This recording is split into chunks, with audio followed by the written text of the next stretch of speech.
Alright, this is V with Nextbop.com, and we have Neil Cowley, is that how you pronounce it? It is, yeah. Okay. In an exclusive interview with us.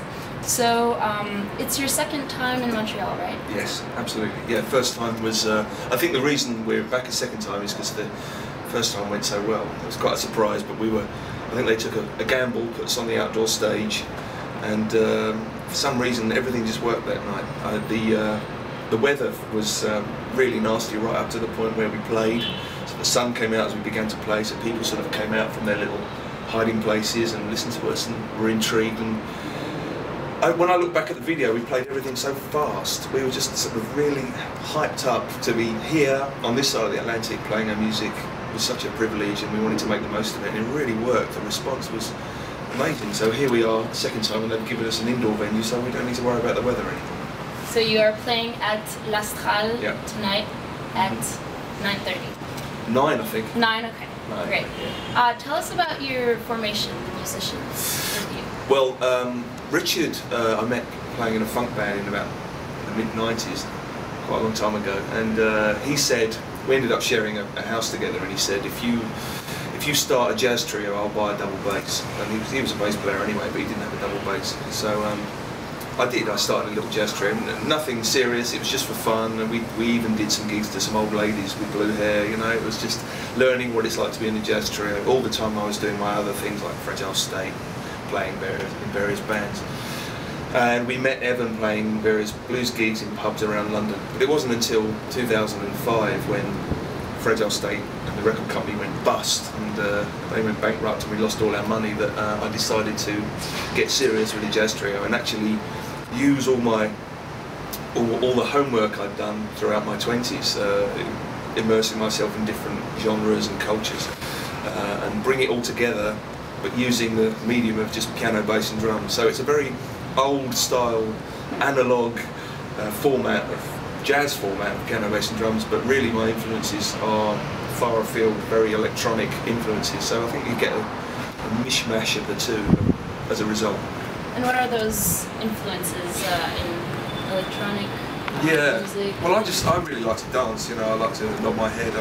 I get very excited at something that's very constant and very groove based, and because of my piano abilities, I ended up playing in jazz house things, and garage, and psychedelic trance, all these kind of elements. I just really enjoyed the culture of never stopping partying. I really enjoyed that culture. Not anymore, but I used to.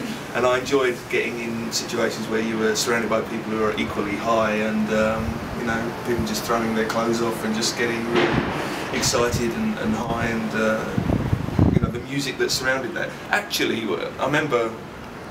I remember one particular morning after a very long party. I went to this party in some Docklands in East London. It was an illegal party, and everything was getting very messy by about 7 or 8 o'clock in the morning, and there were fire throwers all catching fire to things, and everyone was very, and I'd taken a lot of drugs. And everyone was talking to me, and it was very sort of all the voices in people's voices were going in my ears. It was very, very messy, and I went home listening to this, you know, music, all night. I've been listening to all night. I went home, listened to it in the morning. I thought, this is getting me high, but it's not actually nourishing me when I am high. And so, you know, then I put on some Mozart, and Mozart was suddenly building chambers, building cathedrals in my mind, and so I did turn my back on dance music. It seemed to perform a function, but didn't actually nourish me once I got there. So from that point on, I decided to look seriously for something that actually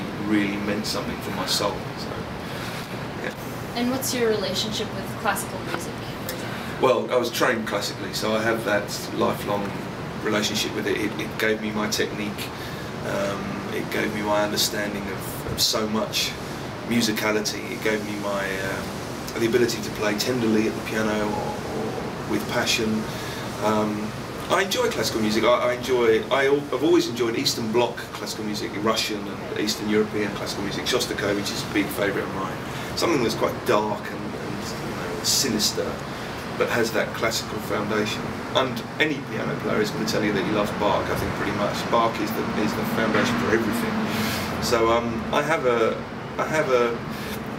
you know, once I stopped doing classical music seriously at aged 17, 18, I was never going to be able to pick it up and perform it in concert, or at least I don't feel that I can, because I think you have to dedicate your entire life to it.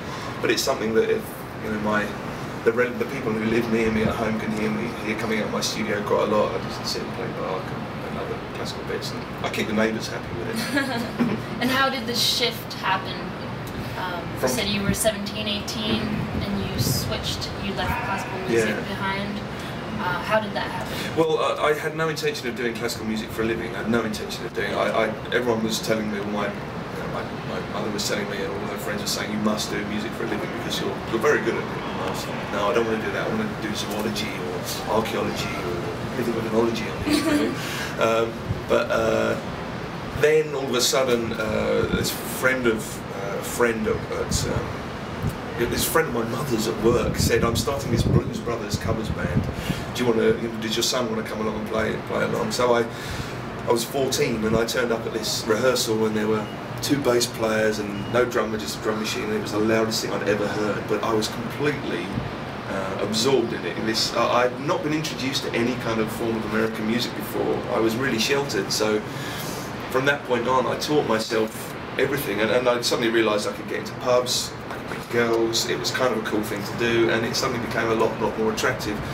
So really, classical music left me at that point, and I was then on my quest, and I answered an advert in a music paper in the UK, and got a job in a fairly well-known pop band at that point, playing keyboards, and it just went from there. My journey started there, and everything else beyond classical was a voyage of self-discovery.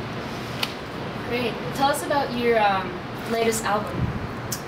Well, yeah, Radio Silence is the latest album. It's our most cohesive, I think, album. We sound very much as one, as a band. I think with Displaced, Displaced, the first album, was recorded in 2 weeks and written in about 2 weeks, and it was a real rush job, and then it won a BBC Jazz Award, which was a complete shock. The second album was about really making a statement, saying that we're not a jazz outfit, we're something that's more rock-edged.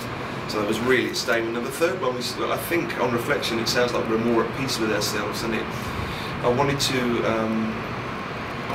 kind of show that we weren't just headbangers, you know, we weren't just rock and roll, you know, that there was some sort of thought behind it. So there's a lot more thought in this one.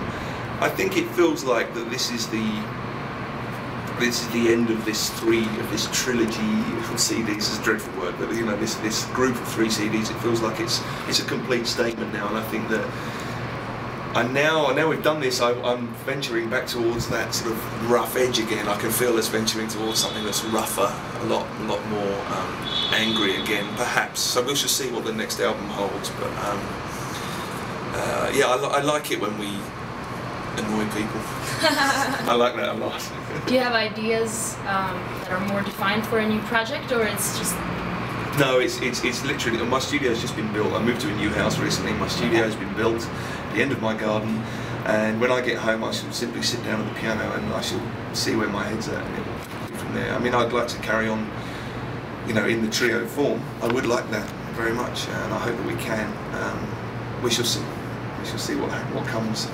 Great. Well, thank you very much. Thank you. Lovely to talk to you, as always. Thank you, Neil. Thank you very much. Great.